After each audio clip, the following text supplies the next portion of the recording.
L'histoire commence avec un jeune homme qui réfléchit au fait que chacun a ses propres talents spéciaux. Certaines personnes ont des capacités artistiques, comme dessiner des images réalistes, tandis que d'autres possèdent une beauté physique ou une aura attrayante, même si elles ne correspondent pas aux standards traditionnels de beauté. L'histoire bascule ensuite vers le jeune homme sur son lieu de travail, où un collègue l'invitait à une fête. Il refuse poliment, mentionnant qu'il a du travail à faire. Une autre personne remarque qu'il est toujours ponctuel et dévoué à son emploi. Plus tard, en rentrant chez lui, il exprime son désir d'obtenir une promotion. Le protagoniste est un individu travailleur qui accorde de l'importance à la ponctualité et préfère accomplir ses tâches à temps, ce qui lui permet de rentrer tôt chez lui. Il aime cuisiner, mais saute souvent des repas avant de se coucher, impatient de plonger dans un monde de rêve. Dans ce rêve, qu'il visite depuis son enfance, il se trouve dans un lieu magique rempli de combats à l'épée et d'aventures excitants. Dans ce monde onirique, il se sent plus jeune et plein de vie, rencontrant des créatures étranges et vivant des expériences palpitantes. Bien que certaines situations soient dangereuses, il ressent une profonde connexion avec ce monde de rêve, qui lui apporte joie et émerveillement. Se sentant rajeuni, le personnage principal regarde son reflet dans l'eau et est surpris par son apparence enfantine. Soudain, une fille, qui s'avère être une elfe, le salue. Le garçon, nommé Kazuhiro, un nom qu'il a choisi accidentellement lorsqu'il était enfant à cause d'une faute d'orthographe, partage sa surprise.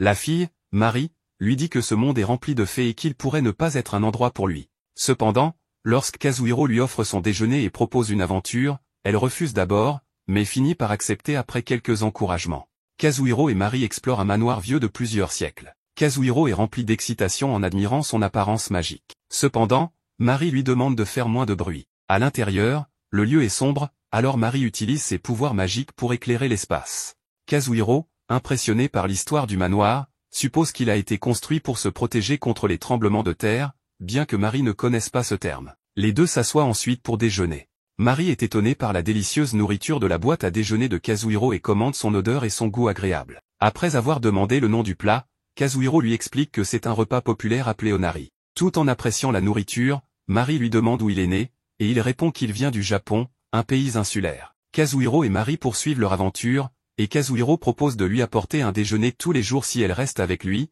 ce qu'elle accepte. Ils entrent ensuite dans une grotte où ils rencontrent un monstre. Marie avertit Kazuhiro de rester à distance, car la créature pourrait être dangereuse. Cependant, Kazuhiro s'approche en courant et révèle que c'est en fait un de ses amis. Le monstre exprime une certaine envie en voyant que Kazuhiro a une si belle compagne, mais Kazuhiro s'en amuse, expliquant que c'est simplement parce qu'il apporte de la bonne nourriture. Marie, qui ne comprend pas la langue du monstre, est confuse, mais Kazuhiro peut communiquer avec lui car il est familier avec ce monde. Il explique que le monstre parlait de la saison des dragons et qu'il est impatient de trouver un œuf de dragon. Les deux aventuriers s'enfoncent plus profondément dans la grotte et tombent par hasard sur une zone sombre où un dragon repose. Incapable de voir dans l'obscurité, Kazuhiro commence à avoir des difficultés, mais Marie utilise sa magie pour lui donner la capacité de voir. En regardant, Kazuhiro se rend compte que la créature est un dragon archi, un être extrêmement dangereux. Marie l'avertit qu'ils doivent être prudents et éviter de s'approcher trop près. Dans un moment de tension, Kazuhiro et Marie se retrouvent piégés dans une grotte avec le dragon, après avoir tenté de s'échapper par une porte qui se referme soudainement sur eux. Le dragon se réveille et crache du feu vers eux, ce qui fait brièvement craindre à Kazuhiro pour sa vie, pensant qu'il pourrait mourir dans ce rêve. Le lendemain matin, Kazuhiro se réveille et trouve Marie dans son lit, surpris par sa présence. Lorsque Marie se réveille, Kazuhiro est embarrassé en réalisant qu'elle ne porte pas de vêtements. Elle se couvre rapidement avec une couverture en prenant conscience de la situation. Kazuhiro visite un magasin, et pendant que Kazuhiro choisit quelques articles, le personnel et les clients semblent le regarder avec méfiance. Ensuite, il rentre chez lui, où Marie admire la vue depuis le balcon. Elle demande à Kazuhiro où il se trouve, et il lui explique qu'ils sont au Japon, son pays natal. Marie est impressionnée par les grands bâtiments magnifiques et exprime son désir d'explorer davantage les environs. Kazuhiro propose alors qu'elle se prépare pour aller visiter la ville. Quand Marie remarque une grande tour, Kazuhiro lui dit qu'elle offre une belle vue, et il prévoit de s'y rendre plus tard. Marie enfile une robe qu'elle adore, et Kazuhiro, ravi de la voir ainsi, cherche des mots pour lui faire un compliment. Marie, qui n'est pas facilement offensée, l'assure qu'il peut dire ce qu'il veut. Kazuhiro lui dit alors qu'elle est magnifique dans cette robe, ce qui la rend heureuse et appréciée. Kazuhiro ajoute qu'elle semble encore plus belle dans ce monde que dans celui où il l'a vue auparavant. Marie est touchée par ces mots, se sentant joyeuse et excitée. Kazuhiro propose ensuite de sortir, mais il lui donne d'abord une casquette pour couvrir ses oreilles, expliquant que les fées n'existent pas dans ce monde. Marie, enthousiaste à l'idée d'explorer, lui assure qu'elle n'aura pas peur. Pendant leur trajet en voiture, Marie est nerveuse car c'est sa première fois dans un véhicule, mais elle est émerveillée par l'expérience. Ils arrivent dans un restaurant, où Kazuhiro commande à manger. Pendant qu'ils attendent, ils discutent de leur situation, se demandant s'ils sont morts dans leur rêve à cause de l'attaque du dragon. Kazuhiro rassure Mari en disant qu'ils sont encore en vie, mais qu'ils n'en seront sûrs que lorsqu'ils s'endormiront de nouveau et retourneront dans le monde des rêves. Pour l'instant, il l'encourage à profiter du temps qu'ils ont dans ce monde, car cela pourrait être temporaire. Kazuhiro se remémore comment Mari s'est retrouvée dans son lit après l'attaque du dragon, supposant que le dragon pourrait être la raison de sa présence dans ce monde. Il suggère que s'ils dorment de nouveau, elle pourrait retourner dans son monde réel, et ensemble, ils pourraient vaincre le dragon une fois pour toutes. Kazuhiro partage également comment son mode de vie, vivant principalement la nuit, a ralenti sa croissance physique. Plus tard, leur nourriture arrive, et Mari est ravie de voir à quel point elle est appétissante. Kazuhiro l'encourage à manger, et elle apprécie énormément le repas, ce qui remonte son moral. Après avoir terminé leur repas, Mari commente joyeusement qu'elle n'a jamais goûté une telle nourriture auparavant. Ils se rendent ensuite dans un parc entouré de cerisiers en fleurs, et Mari est enchantée par leur beauté. Elle exprime à quel point elle aime cet endroit, et Kazuhiro lui explique que c'est la période idéale de l'année pour en profiter. Tandis qu'ils admirent la vue sur un lac paisible, Mari remarque à quel point il est magnifique. Kazuhiro lui souhaite alors chaleureusement la bienvenue au Japon, l'appelant mademoiselle, ce qui la fait se sentir spéciale. Tous deux profitent de ce moment avant de rentrer chez eux. Les deux passent la journée ensemble et, à la tombée de la nuit, admirent la beauté des cerisiers en fleurs. Mari, captivée par la vue, se demande comment serait son monde sans les monstres, ce à quoi Kazuhiro répond qu'un monde sans monstres ferait face à d'autres défis. Malgré cela, Kazuhiro commence à apprécier la beauté du monde d'une manière qu'il n'avait jamais faite auparavant. Plus tard, Mari s'inquiète de ce qui pourrait se passer si elle ne parvient pas à retourner dans son propre monde. Kazuhiro la rassure en suggérant qu'ils pourraient explorer le Japon ensemble, visiter des sources chaudes, des châteaux et découvrir tout ce que le pays a à offrir. Mari trouve l'idée intéressante, mais Kazuhiro insiste sur l'importance de trouver un moyen de la ramener chez elle. De retour à la maison, Kazuhiro propose à Mari de prendre un bain et lui donne du savon en lui expliquant que cela lui procurera une agréable sensation. Mari, curieuse, apprécie le parfum plaisant du savon. Pendant que Kazuhiro prépare le dîner, il réfléchit à tout ce qu'il a appris sur Mari et à la manière dont leur lien s'est renforcé. De son côté, Mari, repensant aux paroles de Kazuhiro sur leur potentiel à vivre ensemble et explorer le Japon, rougit d'excitation. Après son bain, Mari est attirée par l'odeur délicieuse du repas que Kazuhiro est en train de cuisiner. Il lui annonce que le dîner est presque prêt et l'invite à s'asseoir à table. En voyant le repas, Mari est ravie, et en le goûtant, elle est émerveillée par sa saveur. Kazuhiro lui explique qu'il a préparé des escalopes avec des œufs, rien de très spécial, et qu'il reste des morceaux de poulet pour le lendemain.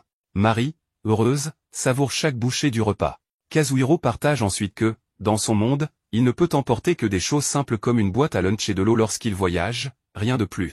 Mari, intriguée, demande ce qu'il entend par rien de plus. Kazuhiro lui explique davantage, tout en lui montrant une lampe de poche. Il lui dit que, tandis qu'elle utilise la magie pour créer de la lumière, dans son monde, ils utilisent des torchets. Il mentionne également qu'il ne peut pas emporter son carnet avec lui.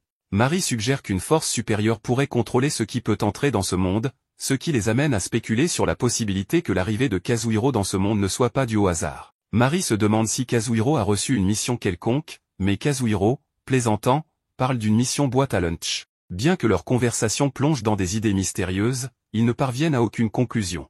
Au lieu de cela, Kazuhiro se concentre sur la sécurité de Mari et sur son retour dans son monde d'origine. Il lui rappelle que lorsqu'elle est arrivée, elle était confuse et ne se souvenait de rien. Mari admet qu'elle était tellement bouleversée qu'elle a tout oublié. Ils discutent de leur retour imminent dans l'autre monde, où ils devront faire face à une situation dangereuse avec un dragon. Kazuhiro s'inquiète qu'une fois dans ce monde, ils puissent être piégés dans un cycle où le dragon les tue à chaque apparition.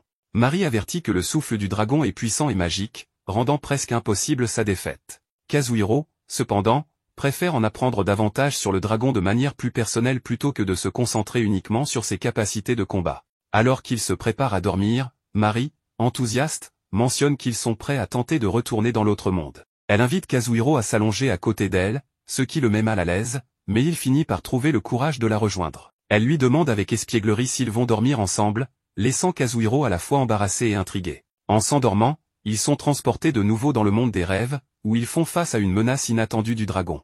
Kazuhiro demande à Mari de rester derrière lui et tente de raisonner le dragon, expliquant qu'ils n'ont aucune intention hostile. Il révèle également qu'il a amené Mari sans mauvaise intention. Tandis que Mari réfléchit à son passé, Kazuhiro théorise que le dragon pourrait protéger quelque chose ou quelqu'un et qu'ils doivent prouver qu'il ne représente aucun danger. Kazuhiro offre alors un verre au dragon en guise d'excuse, reconnaissant que ce n'est pas suffisant pour réparer un tort, mais que c'est un geste de paix. Le dragon, qui s'avère être une femelle, est intriguée par l'approche de Kazuhiro et Mari. Elle est surprise que Kazuhiro comprenne la langue des dragons, connaisse ses préférences, et trouve fascinant qu'il soit indemne. Elle mentionne également qu'elle avait remarqué l'état de Kazuhiro la veille, ce qui suggère qu'elle est consciente de leur situation.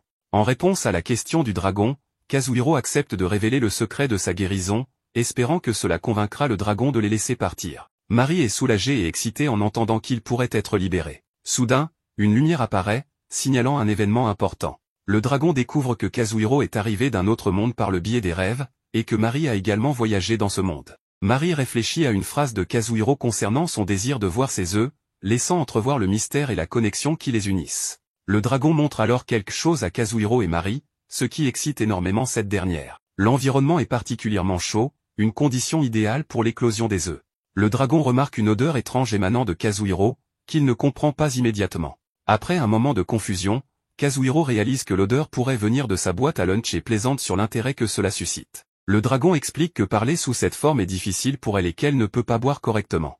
Elle commence alors à lancer un sort magique, fascinant Mari, qui n'a jamais vu un dragon utiliser de magie. Mari commente la puissance des sorts de dragon par rapport à ceux des humains. Soudain, le dragon se transforme en une forme humaine, ce qui surprend Mari et lui fait penser que les légendes qu'elle a entendues pourraient être vraies. Sous cette nouvelle apparence, le dragon explique qu'elle n'a pas pris cette forme depuis longtemps et demande à Kazuhiro si elle semble étrange. Kazuhiro la rassure en disant qu'elle est magnifique. Le dragon demande ensuite la nourriture et la bouteille de Kazuhiro. Bien qu'hésitant, Kazuhiro offre finalement sa nourriture, incertain de la réaction du dragon. Le dragon insiste, expliquant qu'elle ne veut pas la manger mais seulement la tester. En échange, elle propose de donner à Kazuhiro une écaille magique capable d'améliorer considérablement ses capacités. Kazuhiro accepte, et le dragon savoure la nourriture avec enthousiasme. Elle goûte également une boisson qu'elle trouve délicieuse. Kazuhiro et Mari sont ravis de sa réaction positive. Le dragon, ravi d'avoir goûté quelque chose d'aussi bon, apprend que cette nourriture vient du monde de Kazuhiro et n'existe pas dans le leur. Elle avait initialement pensé qu'elle pourrait en trouver ici et avait même envisagé de conquérir un village pour cela. Cette révélation met Kazuhiro mal à l'aise, tandis que Mari se réjouit de la satisfaction du dragon. En échange de la nourriture, le dragon donne à Kazuhiro une pierre imbibée de son sang, un objet puissant et précieux. Quand Kazuhiro partage cette information avec Mari, elle se rend compte de l'importance de la pierre, et oblige Kazuhiro à l'échanger contre le repas. À la fin de leur rencontre, le dragon demande qu'il lui apporte encore plus de nourriture la prochaine fois. Kazuhiro est satisfait, mais Mari est perplexe quant à la raison pour laquelle le dragon leur a donné un objet aussi précieux en échange de nourriture. Mari parle des propriétés curatives du sang du dragon et à sa valeur inestimable. Bien que Kazuhiro suggère de le vendre à un prix élevé, Mari explique que cela soulèverait des questions sur son origine. Il apprend ensuite la chute d'une ancienne civilisation détruite après avoir tenté de voler des œufs de dragon. En représailles, le dragon avait ravagé la région, la rendant inhabitable. Après avoir survécu à cette rencontre, Kazuhiro se sent triste à l'idée que Mari ne l'accompagnera plus. Mais elle le rassure, affirmant qu'elle voyagera toujours avec lui. Elle exprime également son désir d'apprendre le japonais, ce qui rend Kazuhiro heureux. Après plusieurs jours, le protagoniste raconte que la vie aux côtés de l'elfe n'est pas si mauvaise. Il vient de rentrer du travail, et on peut voir l'elfe en train d'étudier le japonais grâce à un programme télévisé. Cependant, le protagoniste a encore du mal à s'habituer à l'idée de vivre avec un être inexistant dans ce monde, ce qui reste étrange pour lui. Il décide de préparer un repas avec de la viande hachée, profitant d'un bon prix. Alors qu'il cherche quelque chose dans le réfrigérateur, l'elfe le surprend en disant quelques phrases en japonais. Elle prend très au sérieux l'apprentissage de la langue et vise à la parler parfaitement en 2 mois, souhaitant l'étudier dans les 2 mondes. Plus tard, Mari est ravie du repas et de la boisson qu'il a préparé, impressionnée par la simplicité et l'aspect économique de la préparation. Alors que Kazuhiro fait la vaisselle, elle lui demande où se trouve le sang et l'écaille du dragon dans ce monde. Il répond qu'il n'en a aucune idée, mais qu'en revenant dans son monde, tout reste avec lui.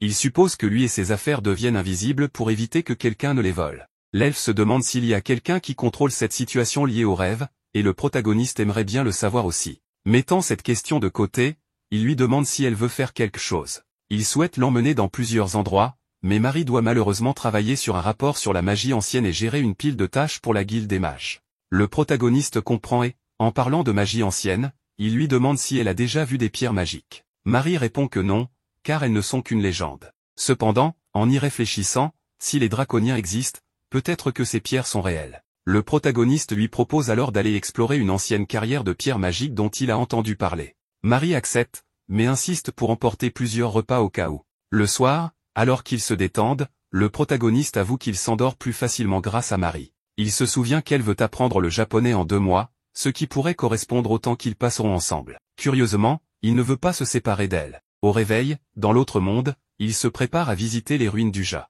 Marie trouve cela insensé, car elle se trouve dans un autre pays et un voyage en voiture prendrait au moins une semaine. Mais Kazuhiro lui explique que, grâce à sa capacité de téléportation, cela ne pose aucun problème. Il lui demande de s'accrocher fermement, et ils descendent dans un espace étrange.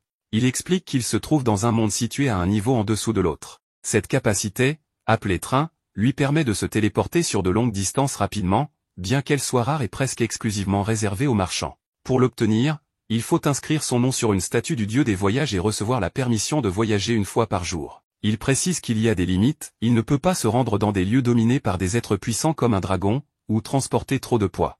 L'elfe réalise alors qu'il la porte dans ses bras depuis un moment et, gêné, lui demande de la poser. Le voyage dure environ 20 minutes. Le protagoniste lui demande de rester près de lui, ne sachant pas ce qui pourrait arriver s'ils se séparaient. Une fois arrivé, Kazuhiro dépose une fleur en offrande sur une statue. Après avoir marché un moment, ils atteignent les ruines du Ja. Kazuhiro explique que, par le passé, des pierres magiques y étaient extraites pour fabriquer des objets magiques, ce qui en avait fait un centre de population prospère. Une grande forteresse avait été construite pour la protection, mais lorsque les pierres magiques ont disparu, la région est tombée dans l'obscurité. Selon des rumeurs, certaines personnes disent ressentir la présence de pierres magiques en visitant l'endroit.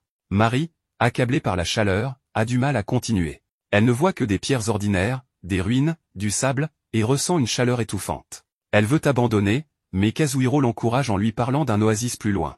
Elle décide de continuer, espérant que cela en vaille la peine. Kazuhiro remarque que la chaleur l'affecte beaucoup et se demande si elle pourrait supporter l'été japonais. En arrivant près d'une montagne, ils sont surpris de voir des bâtiments et des maisons, semblables à une ancienne mine. Marie lui demande s'il est sûr qu'il y a des pierres magiques dans ces ruines. Kazuhiro répond qu'il n'en est pas certain, mais qu'il a le pressentiment qu'ils trouveront quelque chose d'intéressant. Enfin, ils atteignent l'oasis, et Marie est ravie de la fraîcheur qu'elle y trouve. Après avoir pris un bon repas dans une ambiance fraîche et avec une vue magnifique, Marie retrouve le moral. Elle s'excuse pour son manque de tolérance face à la chaleur, qui est difficile à supporter pour elle, mais elle remercie Kazuhiro de lui avoir permis de profiter de ce moment exceptionnel. Curieuse, elle lui demande quelles autres compétences il possède en dehors de la téléportation.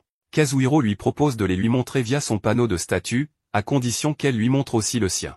Marie accepte, mais insiste pour qu'il garde cela secret, car au sein de la guilde des mages, ils passent leur temps à se comparer et à établir des classements, ce qu'elle trouve agaçant. Lorsque Marie découvre le niveau de Kazuhiro, elle est stupéfaite, il est de niveau 72, un niveau qu'elle n'a jamais vu auparavant. Cependant, Kazuhiro minimise son niveau, expliquant qu'il préfère vivre tranquillement sans trop se soucier de cela. Marie justifie son propre niveau inférieur par le fait qu'elle consacre beaucoup de temps à l'étude de différentes magies, ce qui ralentit sa progression. Kazuhiro, loin de la critiquer, met en avant ses talents uniques, tels que sa précision, ses enchantements de haut niveau, et sa mémoire améliorée. Il souligne qu'il y a très peu de mages spirituels, ce qui montre à quel point Marie est douée dans son domaine. Quand Marie remarque la classe unique de Kazuhiro, l'âme illusionniste, elle avoue ne jamais en avoir entendu parler. Kazuhiro explique vaguement qu'il s'agit d'une capacité spéciale qui pourrait être perçue comme une forme de tricherie, sans trop entrer dans les détails. Marie en profite pour plaisanter sur son apparence fatiguée, suggérant que cela pourrait être lié à sa classe. Pendant ce temps, un groupe de bandits, cachés de l'autre côté d'une porte, complote contre eux. Ils ont remarqué la présence de Kazuhiro et Marie et espèrent que les monstres élimineront le duo à leur place. De retour à leur conversation, Kazuhiro demande à Marie les différences entre la magie spirituelle et la magie ordinaire. Marie explique que les mages ordinaires utilisent des baguettes pour canaliser leur magie, tandis que les mages spirituels, comme elle, concluent des pactes avec des esprits. Pour le démontrer, elle invoque un petit lézard de feu, montrant comment elle accumule et utilise la magie grâce à son lien avec les esprits. Alors qu'ils discutent, un monstre surgit de l'eau avec de mauvaises intentions. Kazuhiro, confiant, le neutralise d'un seul coup.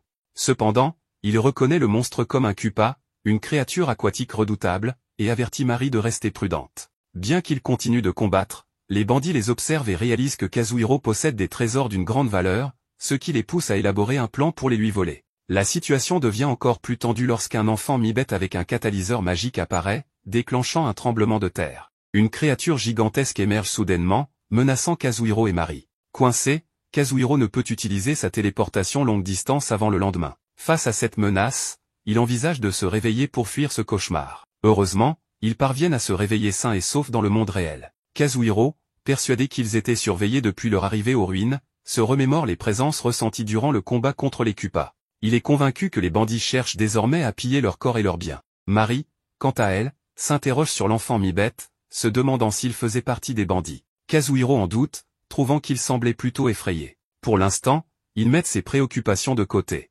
Comme c'est samedi, Kazuhiro décide de rester auprès de Mari pour l'aider à pratiquer le japonais. Dans la scène suivante, avec une atmosphère accueillante, nous voyons que Kazuhiro et Mari se promènent au Japon. Kazuhiro se sent chanceux de passer son premier week-end avec Mari, qui est arrivé au Japon il y a une semaine. Alors qu'il se balade, Mari joue avec un chat, et Kazuhiro l'observe avec joie. En admirant la rivière, Mari commente la douceur de son courant. Kazuhiro lui explique que tout est soigneusement entretenu pour éviter les inondations grâce au système de gestion des eaux en place. Bien que Mari puisse communiquer avec les esprits dans son propre monde, elle n'a pas encore établi cette connexion ici, faute de temps. Toutefois, elle est convaincue qu'avec le temps et en visitant régulièrement cet endroit, elle pourra finir par comprendre et interagir avec eux, comme avant. Il croise ensuite un chat, et Mari, intriguée, pose des questions à son sujet. Kazuhiro lui explique que ce chat est amical, mais qu'il vaut mieux le laisser venir de lui-même. Comme prévu, le chat s'approche d'elle, et Mari joue avec lui avec enthousiasme. En caressant l'animal, elle s'émerveille de la douceur de son pelage, ce qui amuse et attendrit Kazuhiro. Plus tard, Kazuhiro emmène Mari à la bibliothèque pour l'aider à en apprendre davantage sur le Japon. Impressionnée par l'espace propre et lumineux, Mari exprime son admiration. Cependant, lorsqu'il l'emmène dans la section jeunesse, elle se vexe légèrement, affirmant qu'elle n'est pas une enfant. Kazuhiro lui explique alors que son but est de lui donner goût à la lecture. Il lui tend un livre pour enfants aux couleurs vives et aux illustrations éclatantes. Enthousiasmée par les illustrations, Mari trouve les couleurs magnifiques et agréables à regarder. Elle tombe sur un livre qu'il lisait dans son enfance, racontant l'histoire d'un chat explorant divers endroits. Kazuhiro admet qu'il l'adorait autrefois, mais qu'il s'en est lassé à force de le relire. Toujours en apprentissage de la langue, Mari avoue qu'elle ne pourra pas encore le lire seule. Kazuhiro la rassure et lui propose de lui faire la lecture. Ravie, elle choisit le livre du chat et il se dirige vers le comptoir, où Kazuhiro croise une vieille connaissance, Ichigo, un employé à temps partiel de la bibliothèque. Ichigo demande qui est Mari, et Kazuhiro explique qu'elle vient de loin et qu'il lui fait découvrir la ville. Ne comprenant pas la conversation, Mari se tourne vers Kazuhiro, qui lui murmure une explication. Lorsqu'Ichigo l'appelle Mari-san, elle s'interroge sur ce suffixe. Kazuhiro lui explique que san est un titre honorifique utilisé au Japon pour montrer du respect, notamment envers les jolies jeunes filles. Mari, touchée, lui retourne le compliment, ce qui surprend Ichigo, car personne ne l'avait jamais traitée de belle, ce qui la rend si joyeuse, au point qu'elle ne sait où donner de la tête. Elle l'interroge sur leur relation, et Kazuhiro répond qu'ils sont simplement de bons amis, Mari étant en visite pour un moment. Ichigo remarque alors que leurs adresses sont identiques, signifiant qu'ils habitent le même immeuble. Mari, perplexe, demande des explications, et Kazuhiro lui confirme qu'ils sont voisins. Ichigo propose alors à Mari de devenir amie et l'inviter à déjeuner un jour. De retour chez Kazuhiro, il prépare des pancakes pour Mari. Pendant ce temps, elle remarque un lecteur CD et lui demande des précisions sur les images animées dont il lui avait parlé. Kazuhiro insère un disque et lui montre comment les images se succèdent pour donner l'illusion du mouvement. Mari est fascinée par ces images animées en couleur. Kazuhiro lui apporte ensuite les pancakes, qu'elle trouve délicieux. Pour instaurer une ambiance de cinéma, il ferme les rideaux afin de plonger la pièce dans l'obscurité. En regardant l'animation, ils aperçoivent des images d'une maison et d'un village. Mari demande si cet endroit est réel, et Kazuhiro confirme, ajoutant que son grand-père y vit. Intriguée, Mari rêve d'y aller un jour. Kazuhiro lui propose alors d'en parler à son grand-père pour organiser une visite le week-end suivant. Surprise par cette idée, Mari continue de profiter du film avec enthousiasme. À la fin, Kazuhiro lui demande son avis, et elle répond avec excitation qu'elle a adoré et veut en voir d'autres. Il lui assure qu'il existe de nombreux films similaires au Japon, ainsi que des jeux et des animes qui pourraient l'aider à se détendre. Il ajoute que ce n'est que le début. Alors qu'il s'apprête à préparer le dîner, Mari exprime son envie de revoir le film. Mais soudain, un tremblement de terre interrompt leur moment. La terre se met à trembler, et Kazuhiro vérifie sur son téléphone la magnitude du séisme. Paniquée, Mari se précipite vers lui et le serre dans ses bras. Pris au dépourvu, Kazuhiro lui fait remarquer, un peu gêné, qu'elle devrait au moins mettre des vêtements avant de sortir ainsi précipitamment. Réalisant soudain qu'elle est en tenue inappropriée, Mari rougit et retourne précipitamment dans sa chambre, embarrassée. Kazuhiro, amusé par la situation, s'excuse de ne pas l'avoir prévenu des tremblements de terre fréquents au Japon. Plus tard, Kazuhiro prépare un repas avec des épices indiennes et invite Mari à goûter. Ravie, elle complimente la saveur explosive du plat, la comparant aux épices des régions désertiques d'autres mondes. Cette discussion les ramène à leur situation actuelle, et Mari se souvient soudainement du monstre qu'ils avaient rencontré auparavant.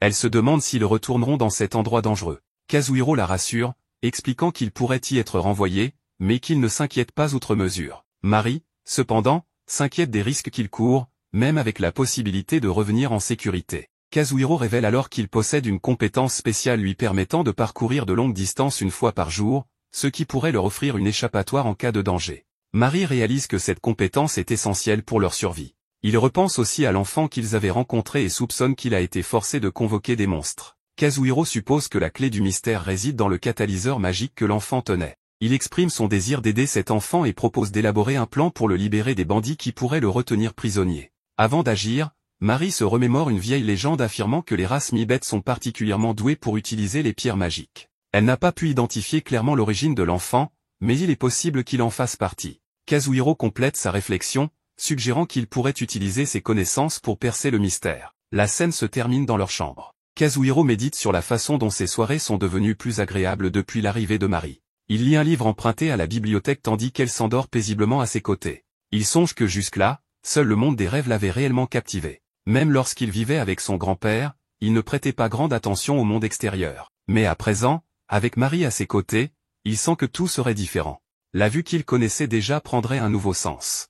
Avant de s'endormir, il lui murmure doucement « On continuera l'histoire demain. Bonne nuit, Miss Elf. Maintenant, nous pouvons voir un peu du passé. » Le petit Furito, qui s'appelle Nuit, voit son grand-père lui montrer une pierre qui commence à briller. Celui-ci lui explique que, depuis des temps ancestraux, son espèce a le pouvoir de contrôler les pierres magiques. Parmi toutes celles qui existent, celle-ci est particulièrement spéciale. Nous revenons alors au présent, où le petit Nuit pleure, car il aimerait pouvoir être avec son grand-père. Pendant ce temps, le protagoniste veut commencer à mettre son plan à exécution, sauver l'enfant félin et expulser les bandits. Cependant, en cas d'échec, ils fuiront grâce au sort train du héros. Mari utilise une capacité de magie lumineuse qui lui permet de devenir invisible, et ils se promettent de se retrouver bientôt. Le protagoniste réfléchit à son plan, qui consiste à attirer les bandits vers eux pour pouvoir sauver Nuit. Si les bandits forcent le garçon à invoquer le monstre, Mari s'occupera de l'éloigner afin qu'il ne représente pas une menace pour Kazuhiro. Une fois que le héros trouve les bandits, il contacte l'elfe, qui lui annonce qu'elle a caché 10 lézards de feu dans le sable.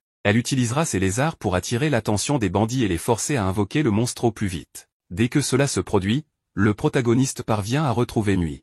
Pendant ce temps, les lézards de feu jouent à une sorte de jeu de tap-taupe, surgissant constamment du sable pour attaquer les ennemis de différents angles et ainsi maintenir le monstre occupé. Le plus important est que Mari est en sécurité à un endroit sûr. Nuit ne comprend pas ce qui se passe et ne peut s'empêcher d'avoir peur. Il aimerait que quelqu'un vienne l'aider. Soudain, le protagoniste apparaît. Mais Nuit est terrifié, croyant qu'il est venu se venger. Avant de répondre, le héros vérifie que Nuit appartient bien à la race des félins et qu'il agit contre sa volonté. Kazuhiro le rassure immédiatement, lui demandant de ne pas avoir peur. Il lui assure qu'il ne lui fera aucun mal et qu'il souhaite simplement discuter. Nuit est surpris de voir que le héros parle la langue des mi-bêtes. Le protagoniste lui explique que c'est normal, car l'apprentissage des langues est l'une de ses passions. Nuit est choqué, mais Kazuhiro lui demande s'il est seul ou si d'autres ont été capturés avec lui. Nuit répond qu'il est le seul captif, car son espèce est très faible. Il explique qu'il vivait caché avec son grand-père pour éviter les dangers. Ce dernier lui disait toujours que si les humains les trouvaient, il leur ferait des choses terribles. Un jour, ces maudits humains sont apparus,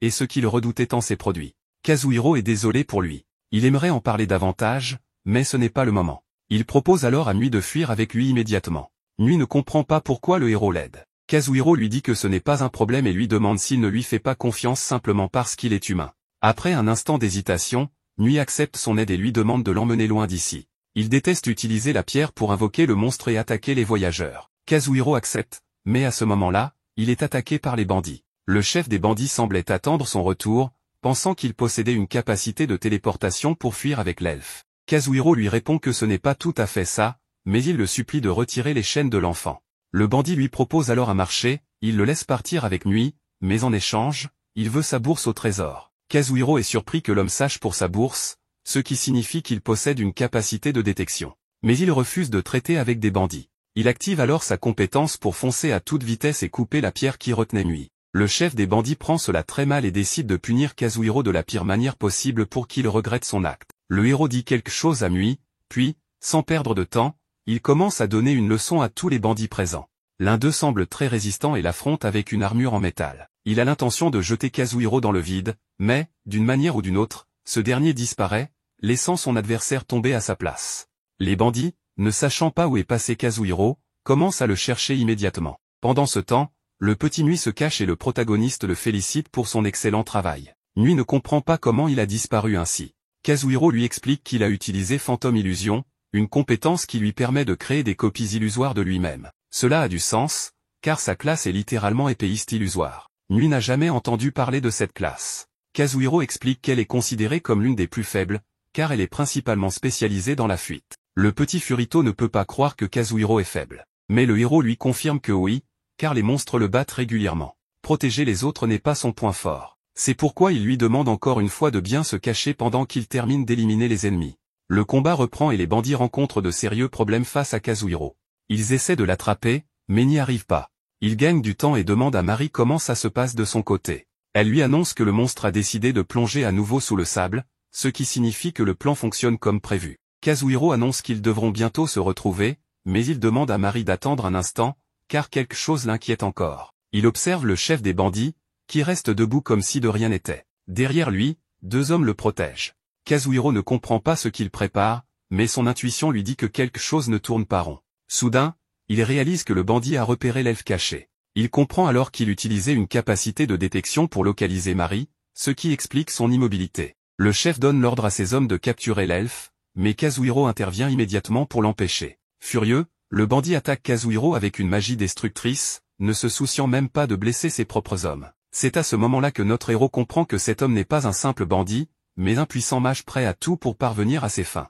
Le mage affirme que, quoi qu'il arrive, il finira par attraper Kazuhiro, car il sait où il ira. Il devine que, fidèle à son bon cœur, il cherchera à protéger Nui. Kazuhiro active alors sa capacité pour fuir, et le mage comprend que son pouvoir a une limite de poids. S'il pouvait tout emporter avec lui, il aurait déjà sauvé Nui depuis longtemps. Le mage lui ordonne de lâcher son épée et de se rendre avant qu'il ne soit trop tard. Kazuhiro admet qu'il a raison, et laisse tomber son épée. Mais en faisant cela, il réduit son poids, attrape Nui et se téléporte aussi loin que possible. Ils finissent par tomber, mais heureusement, la présence du sable amortit leur chute. Alors qu'ils se préparent à fuir, le mage refuse de les laisser partir, à moins que le monstre ne réapparaisse pour les envoyer valser. Kazuhiro sait que cette fois, la menace est bien plus grande. S'il meurt, il se réveillera simplement au Japon. Mais Mari et Nui n'auront pas cette chance. C'est alors qu'un événement étrange se produit, le monstre n'attaque pas immédiatement. Au lieu de cela, il étend ses tentacules, comme s'il cherchait quelque chose. Nui pense qu'il pourrait être à la recherche de la pierre magique. Son grand-père lui avait expliqué que cette pierre était spéciale et qu'elle avait causé la destruction de leur village. En l'extrayant, une créature des profondeurs avait été réveillée, forçant leur peuple à fuir et à vivre cachés, à l'abri des humains et du monstre. Kazuhiro comprend alors que cette créature est en quête de la pierre depuis tout ce temps. Il dit à Nui qu'il lui laisse le choix et respectera sa décision. Le petit Furito s'excuse auprès du monstre de l'avoir invoqué à de nombreuses reprises. Il explique que ses ancêtres lui ont laissé cette pierre, mais qu'il est maintenant temps de la lui rendre. Le monstre attrape la pierre, pousse un cri strident, puis disparaît, ayant enfin trouvé ce qu'il cherchait. Le héros n'en revient pas. Tout semble enfin terminé. Mais alors, il découvre un escalier menant à un labyrinthe souterrain. Mari arrive à ce moment-là et, ne comprenant pas tout ce qui s'est passé, regarde vers le bas. Elle est émerveillée, jamais elle n'aurait imaginé qu'un tel endroit existait sous ces ruines. En voyant Nui, elle ne peut s'empêcher de l'étreindre avec enthousiasme, car elle adore les chats. Plus tard, dans la nuit, des hommes arrivent sur place. L'un d'eux informe Kazuhiro qu'ils s'occuperont d'arrêter les derniers bandits. Kazuhiro lui demande si Nui sera bien pris en charge. L'homme lui répond qu'ils auront besoin de lui si d'autres pierres magiques sont extraites. Le soldat remercie Kazuhiro pour ces informations, car ils avaient du mal à croire que cette histoire était vraie. Il est encore difficile d'imaginer qu'un gigantesque labyrinthe souterrain se trouve ici. Il faudra beaucoup de temps pour l'explorer. Cette découverte sera-t-elle bénéfique pour la nation, ou causera-t-elle une catastrophe? Kazuhiro partage cette incertitude, mais il ne peut s'empêcher d'être excité par l'aventure qui l'attend.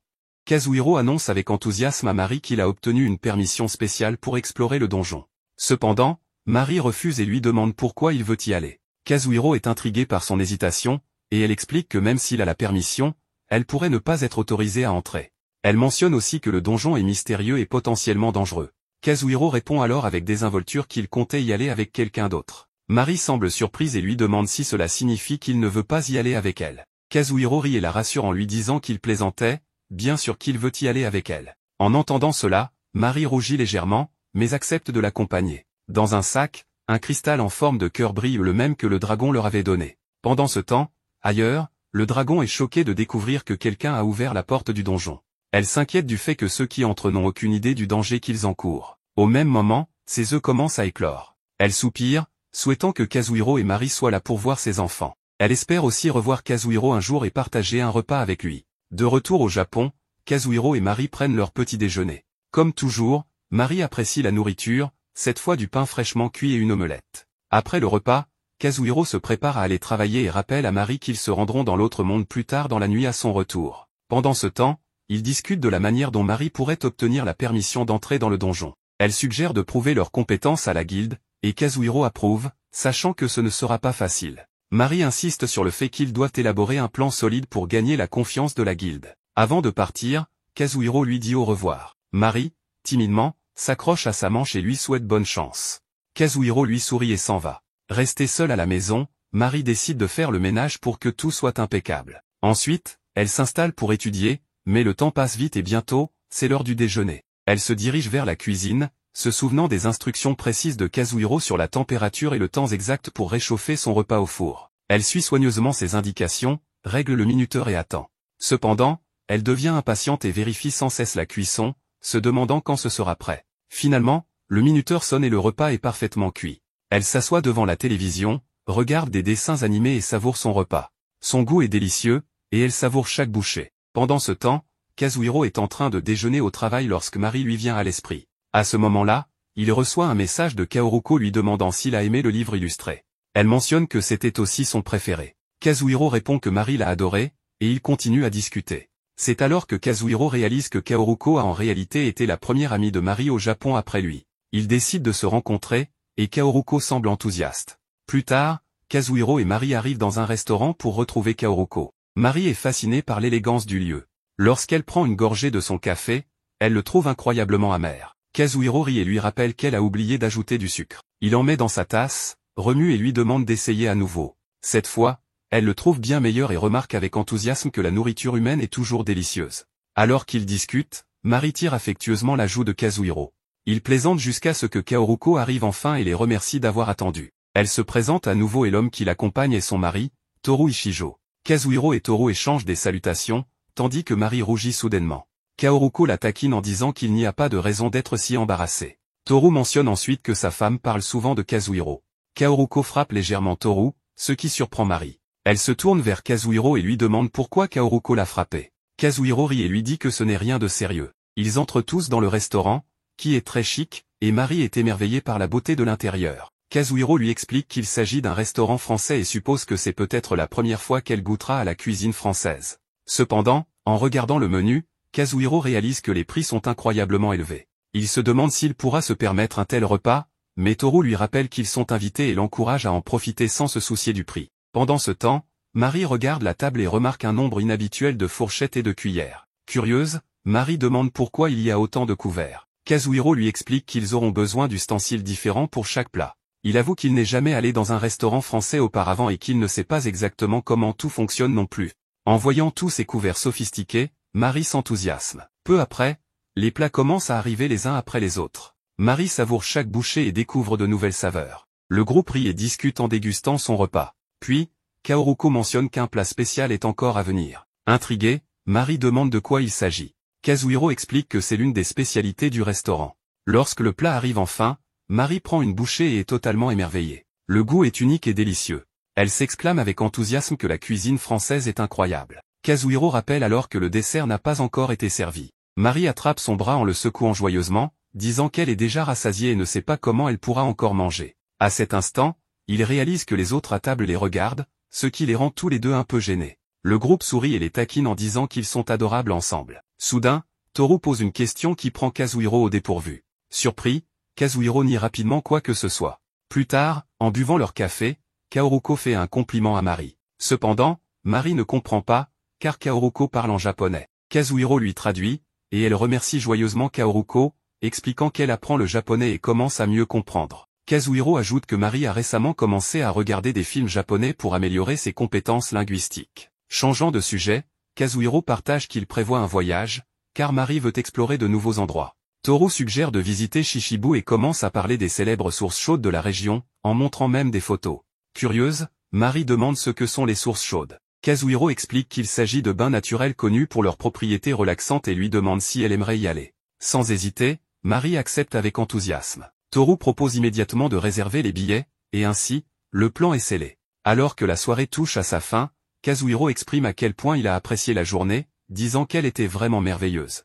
Toru, qui n'avait pas ressenti une telle joie depuis longtemps, semble réellement apprécier la compagnie de Mari. Le groupe rit et passe un excellent moment, ce que Kazuhiro remarque discrètement. Plus tard, Kaoruko demande à Kazuhiro si elle peut inviter Mari à une soirée cinéma. Kazuhiro accepte, et Kaoruko propose de l'organiser lundi. Quand Kazuhiro annonce l'invitation à Mari, elle est ravie. Cependant, il commence à s'inquiéter pour sa sécurité. Il sait que le monde n'est pas toujours bienveillant, non pas qu'il soupçonne Kaoruko, mais les ennuis peuvent surgir de n'importe où. Mari le rassure en lui disant qu'elle ira bien. Toru promet également que lui et sa femme veilleront sur elle. Sur le chemin du retour, Mari admet qu'au début, elle se sentait mal à l'aise à l'idée de manger avec des inconnus, mais comme Kazuhiro était là, elle n'était pas du tout nerveuse. Elle le remercie en disant qu'il est vraiment une personne formidable. Kazuhiro lui sourit et la remercie aussi, appréciant ce moment. Il la remercie ensuite d'être venue au Japon et d'être entrée dans sa vie. Tous deux rougissent, et pendant un instant, ils se tiennent même la main avant de rentrer chez eux.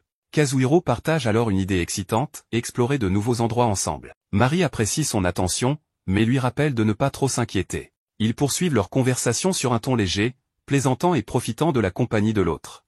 Maintenant, on apprend que, selon le rapport du groupe d'exploration, le labyrinthe est très profond, ce qui rend son échelle exacte inconnue. De plus, il a été classé en double difficulté, et il semble qu'ils aient trouvé de nombreuses pierres magiques. Il est donc temps de célébrer, car la prospérité d'Arila y semble assurée. Le protagoniste pense que les mots du gars ressemblent à de l'arnaque, vu le ton avec lequel il les a prononcés. L'elfe est surprise que personne ne parte après le discours, mais Kazuhiro lui dit que les gens veulent s'échanger un max d'infos d'abord, et suggère d'en faire de même. L'elfe pense qu'il allait parler aux gens, mais Kazuhiro préfère simplement espionner ce que les autres disent. L'elfe le réprimande, soulignant à quel point il est asocial, et lui rappelle qu'elle-même a pu parler avec des gens à Tokyo sans même comprendre totalement le japonais. Elle insiste pour qu'il fasse de même dans ce monde, mais cela crée une situation gênante où il ressemble à un couple en pleine dispute. Elle veut emmener Kazuhiro voir un vieil homme nommé Aja pour lui poser des questions. Dès qu'il les aperçoit, il comprend qu'ils sont ceux qui ont découvert le labyrinthe.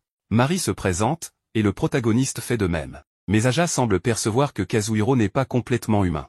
Il le rassure cependant en lui disant de ne pas s'inquiéter et de ne pas prêter attention à ses divagations. Une fois assis, le vieil homme explique que les aventuriers de la guilde ne sont pas venus et que toutes les personnes présentes sont en réalité liées à la famille royale. Le protagoniste se demande si cela signifie que l'accès aux pierres magiques sera restreint aux personnes ayant des liens avec le gouvernement. Le vieil homme trouve le protagoniste intéressant et demande à Mari si elle a du mal à s'entendre avec lui. Elle répond que non, car il est en réalité intelligent, attentionné et qu'elle s'amuse beaucoup en sa compagnie. L'ancien éclate de rire en entendant cela, et le protagoniste rougit face aux paroles de Mari. En changeant de sujet, le vieil homme admet qu'il ne sait pas encore exactement ce que sont ces pierres magiques et pense que la nation a peut-être commencé à célébrer trop tôt. L'elfe mentionne avoir entendu dire que seule la race des félins est capable de raffiner ces pierres, ce qui soulève la question de pourquoi aucune autre race n'a réussi jusqu'à présent. Aja trouve cela mystérieux et soupçonne que quelqu'un a peut-être délibérément effacé toute trace de ce labyrinthe de l'histoire. Cependant, il espère que tout le monde s'amusera en l'explorant. Il demande ensuite à un certain Akam s'il n'a pas oublié de donner quelque chose aux deux jeunes. Puis, il leur annonce qu'ils ont la permission d'explorer le labyrinthe. Mais Kazuhiro répond qu'ils n'ont pas encore prévu de s'y aventurer, car c'est trop dangereux et Mari a besoin de l'autorisation de la guilde des mages. Akam est surpris par leur prudence et juge qu'ils ont raison de ne pas prendre de risques inutiles. Le vieil homme fait alors une remarque qui choque tout le monde, il mentionne que ces deux-là vivent ensemble. Tous les présents sont stupéfaits, car, selon eux, les elfes ne sont pas censés être aussi audacieuses. Mari et le protagoniste rougissent fortement et prennent immédiatement congé sous prétexte d'aller chercher leur autorisation. Une fois dehors, Kazuhiro propose d'aller à la guilde des mages, mais avant cela, il veut faire un détour, car Akam leur a demandé un service. Mari n'aime pas cette idée, car il faisait bien frais au château, et maintenant ils doivent marcher sous une chaleur accablante. Le protagoniste décide alors d'acheter des vêtements locaux pour Mari afin qu'elle souffre moins de la chaleur. Une fois que l'elfe a enfilé les vêtements, Kazuhiro reste bouche bée devant la beauté de l'elfe. Une fois sur place, il retrouve Akam, qui les conduit à une maison, où il trouve le petit Matou, Mui. Après un certain temps, le petit félin semble s'être bien rétabli et sa vie a littéralement changé. Kazuhiro est heureux de voir que Mui est bien traité, qu'on lui a donné un endroit où vivre et qu'on lui enseigne la langue locale, même s'il a encore du mal à l'apprendre. Le point principal, Akam veut que le protagoniste donne son avis sur une découverte faite par le groupe d'exploration. Mari demande au félin de la toucher pour voir ce qu'il se passe, et immédiatement, la pierre commence à briller et change même de couleur. C'est un catalyseur magique, en quelque sorte. Le protagoniste demande à Mui si cette pierre lui donne la même sensation que celle qu'il utilisait auparavant. MUI répond que oui, bien que celle-ci soit légèrement plus faible. C'est l'information que Akam attendait, et il part immédiatement la communiquer. Mais avant de partir, il demande à Kazuhiro d'aider MUI à apprendre la langue, car il n'y arrive vraiment pas. Maintenant qu'ils sont seuls, le protagoniste décide de prendre son repas et partage volontiers avec MUI. Le petit félin est impressionné, car il n'a jamais vu ce genre de nourriture auparavant, et il trouve son goût littéralement venu d'un autre monde. Après avoir bien mangé, il est complètement rassasié, ce qui attendrit énormément l'elfe. Le protagoniste veut en profiter pour que MUI jette un coup d'œil à l'écaille et au sang de la dragonne. Il veut voir s'il peut les raffiner. Bien que MUI ne comprenne pas exactement ce que signifie ce terme, il les examine et avertit le protagoniste qu'ils sont incroyables, une force puissante circule en eux, et il est impossible de les raffiner de quelque manière que ce soit. Kazuhiro transmet cette information à Mari, mais MUI l'interrompt pour ajouter que ce n'est pas tout. Selon lui, des mots sont inscrits à l'intérieur, et il semblerait qu'ils envoient de l'énergie vers un endroit très éloigné. Mari remarque que la lumière émise devient de plus en plus faible et se demande si quelque chose est arrivé à la dragonne. Le protagoniste en doute fortement, car elle est extrêmement puissante. Mais soudainement, les pierres réagissent, ce qui laisse penser que la dragonne les écoute. Mari pense qu'il serait préférable de vérifier cela en personne. Pendant ce temps, au sein de la guilde des mages, on annonce que les ruines d'Uja ont été complètement scellées, ce qui marque le début officiel de l'exploration du labyrinthe. Un conseiller affirme qu'ils en discuteront davantage lorsque Mari sera de retour. Cependant, il refuse de l'envoyer dans un labyrinthe de rang double avec son niveau actuel. Il faut donc désigner une autre personne, et Sven se porte immédiatement volontaire. Mais cette femme lui fait comprendre qu'il n'est pas le candidat idéal, car sa participation compliquerait les relations avec Arilaï. Sven demande alors qui sera envoyé à sa place. Ludoli, c'est ainsi qu'elle s'appelle, propose d'envoyer Mari, celle qui a découvert le labyrinthe. Sven est surpris et lui demande si elle fait cela pour se débarrasser de son élève, mais Ludoli assure que non. Elle pense plutôt que Mari est sur le point d'éclore et de révéler tout son potentiel. Le conseiller estime que ce débat est une perte de temps et décide de poursuivre la discussion une fois que Mari sera de retour. Sven retrouve alors une naine, qui semble être son alliée ou servante, et lui annonce qu'il a été choisi comme remplaçant pour l'expédition. La naine est ravie, persuadée qu'ils trouveront des trésors inestimables dans le labyrinthe. Sven, lui aussi, compte bien mettre la main sur tout ce qu'il pourra. Cependant, il se demande comment Mari a pu découvrir un labyrinthe dans un autre pays et avoue que la présence de son compagnon l'agace profondément. De retour auprès de notre duo, ils arrivent à l'endroit où se trouve la dragonne. Le protagoniste interroge un lézard sur son état, mais celui-ci avoue qu'il ne la voit pas souvent et qu'il n'a donc pas grand-chose à dire. Cependant, il a remarqué qu'elle se comportait étrangement ces derniers temps et qu'elle poussait des hurlements inhabituels. Tous ont peur de la mettre en colère, car cela aurait de terribles conséquences.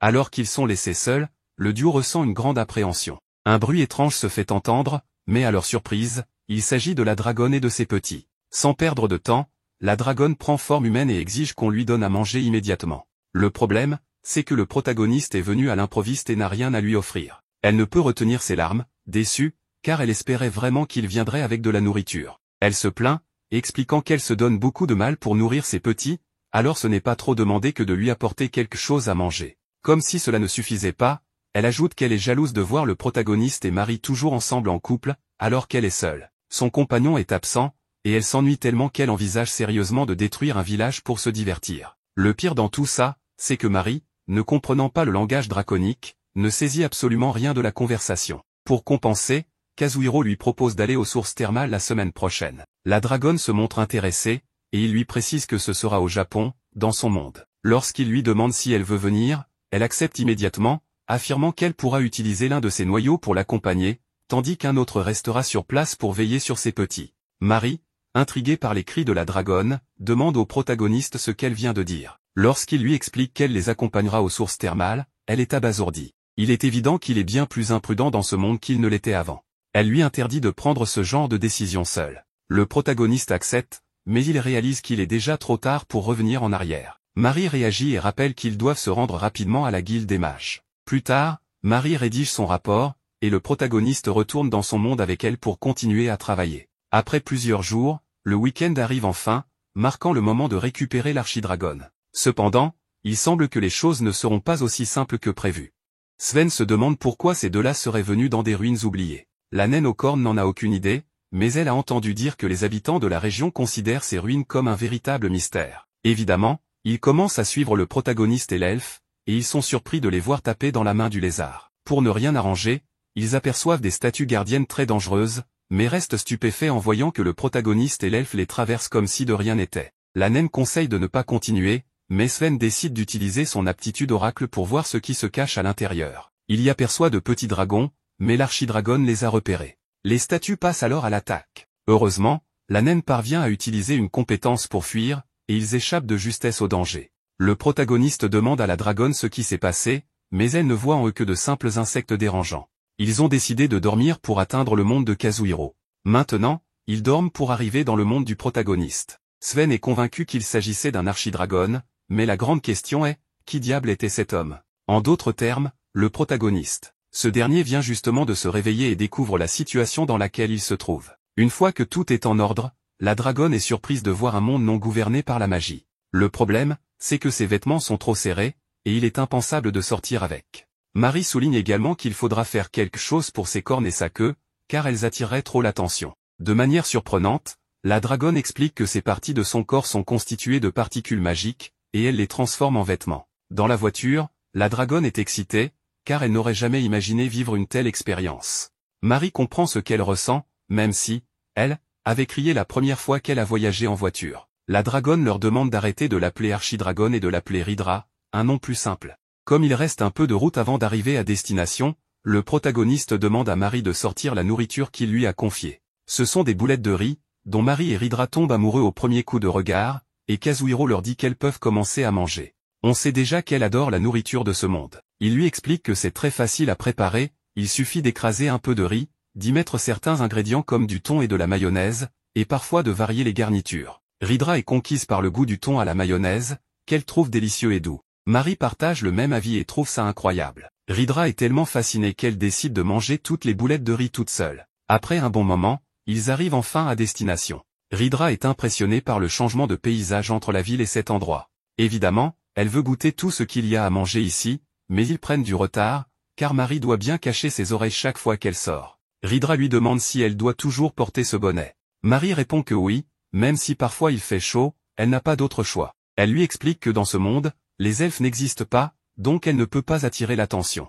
Rydra s'approche d'elle, utilise une sorte de pouvoir magique, et transforme ses oreilles elfiques en tresses. La dragonne explique qu'en plus de cela, elle peut interchanger les deux formes d'un simple claquement de doigts, ce qui donnera à Marie un énorme avantage pour sortir en toute sécurité. Marie, émue, lui saute dans les bras et la remercie, car Rydra vient de résoudre son plus grand problème dans ce monde. Rydra leur dit qu'ils pourront continuer à la remercier plus tard, mais qu'elle ne trouve pas ça dérangeant de les aider, car elle les considère comme de charmants petits mortels adorables. En guise de remerciement, le protagoniste lui donne des pommes de terre au miso à déguster. Même Marie n'en avait jamais goûté avant, et elles adorent toutes les deux cette collation. Après un bon moment, ils arrivent enfin aux sources thermales, où on leur souhaite la bienvenue. Bien sûr, ils attirent rapidement l'attention.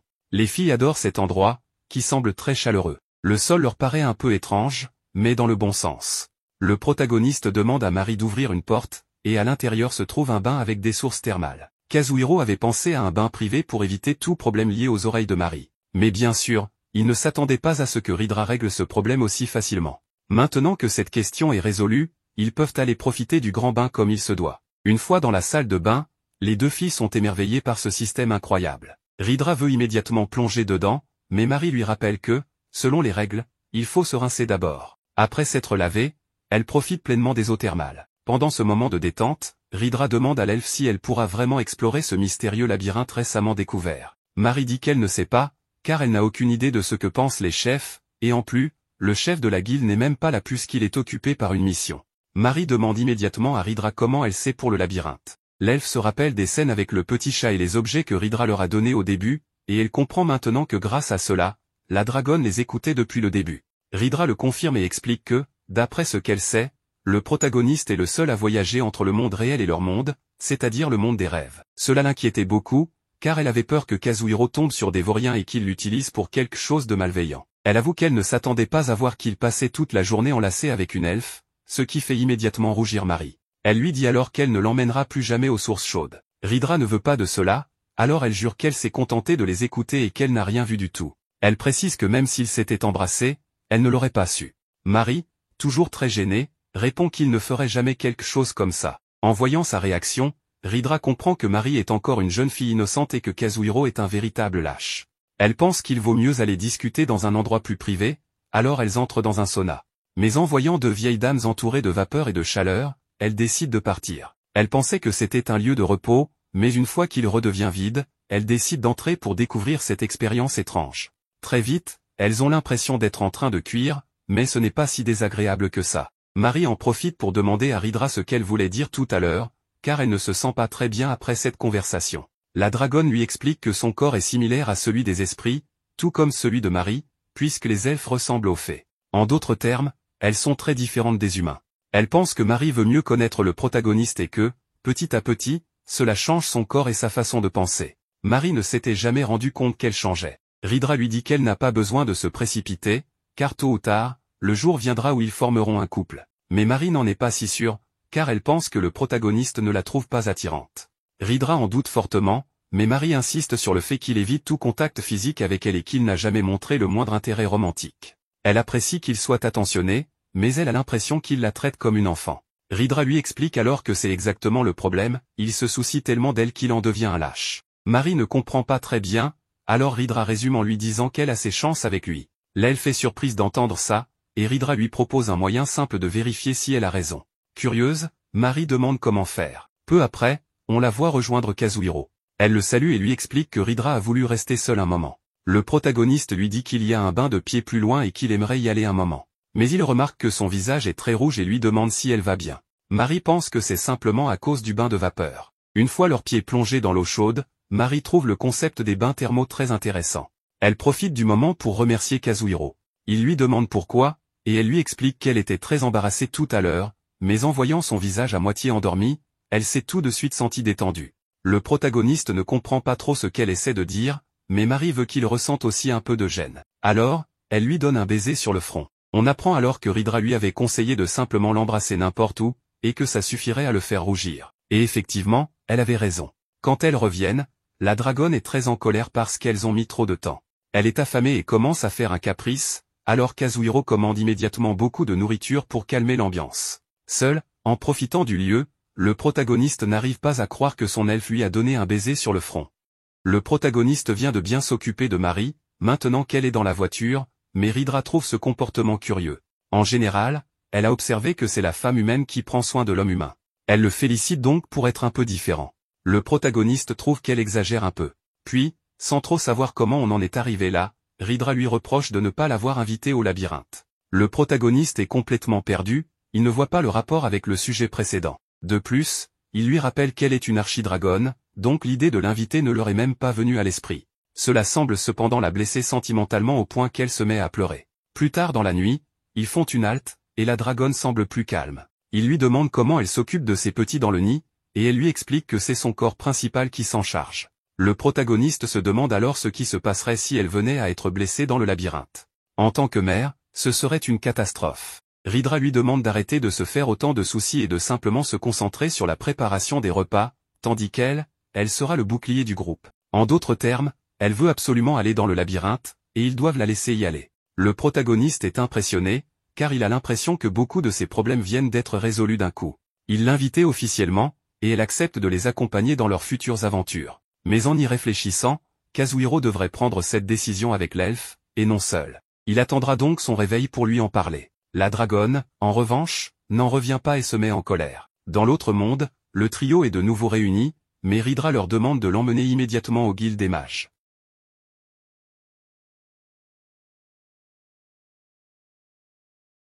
Même si Ridra trouve cela agaçant, elle accepte pour pouvoir s'y rendre le plus vite possible. En chemin, il tombe sur Sven en personne. Marie lui demande ce qu'il fait là. Le protagoniste, curieux, lui demande qui il est, et Marie lui explique qu'il est l'un des mages les plus puissants. Il vaudrait mieux se méfier, car il traîne une réputation inquiétante. Sven demande aussitôt au protagoniste s'il est bien celui qui a découvert le labyrinthe avec Marie. Le protagoniste confirme et se présente comme Kazuhiro. Sven lui assure qu'il ne doit pas s'inquiéter, il veut simplement lui poser quelques questions. D'abord, il lui demande où il disparaît parfois. Par exemple, la veille, il l'a vu entrer dans des ruines abandonnées, mais en le suivant, sa présence avait complètement disparu. Un humain normal ne peut pas effacer son énergie aussi facilement. De plus, qu'est-ce que c'est que cette chose terrifiante qui se cache dans les profondeurs des ruines? Il sait qu'ils l'ont affronté, alors il veut comprendre comment ils ont survécu. Le protagoniste lui demande d'abord ce qu'il compte faire une fois qu'il aura sa réponse. Sven, très confiant, lui dit que ça lui est égal, car de toute façon, Il compte le tuer pour vérifier s'il est un monstre, puis entrer dans les ruines pour exterminer tout ce qu'il y trouve et profiter des trésors cachés. L'enquêtrice naine, qui s'avère être une dompteuse de spectres, immobilise Marie et Rydra sur ordre de Sven. Il est évident que ce type ne plaisante pas.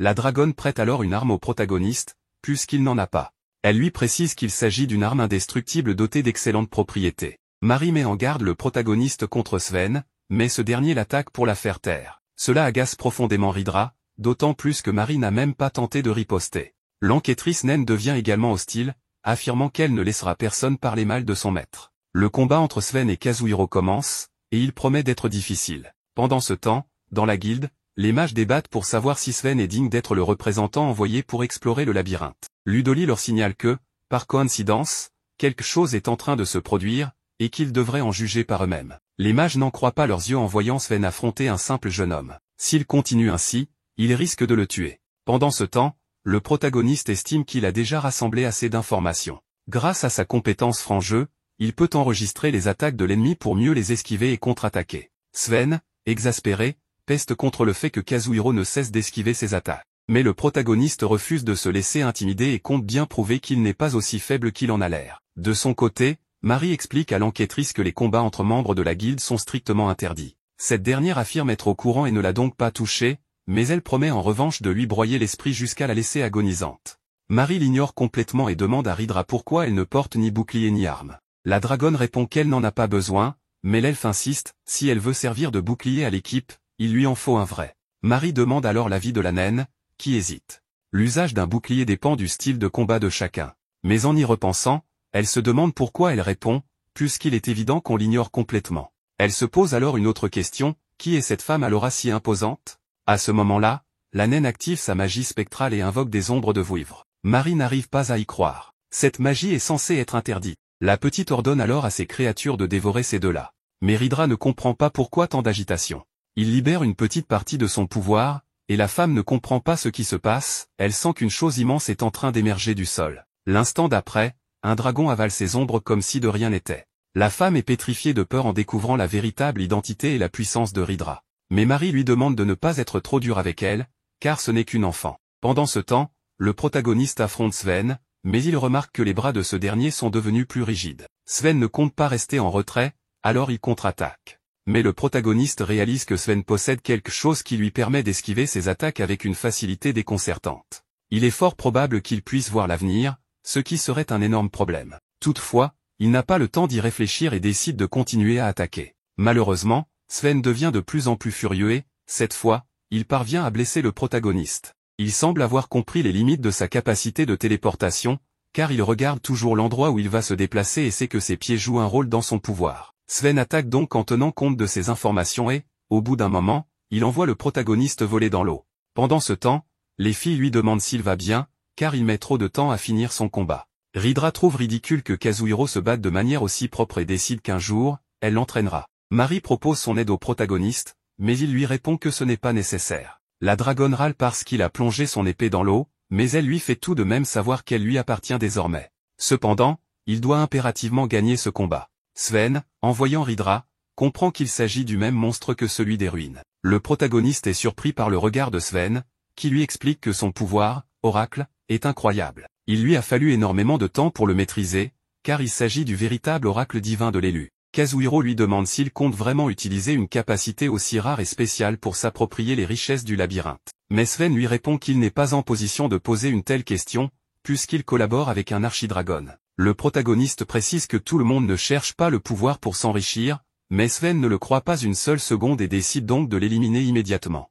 Le protagoniste refuse de le laisser faire et active plusieurs de ses capacités pour tenter de le déstabiliser. Il esquive plusieurs attaques, lâche son épée et lui assène un violent coup au visage.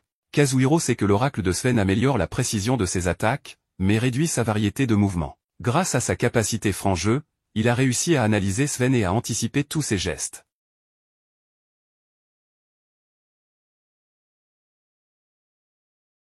Il est évident que personne n'aimait Sven.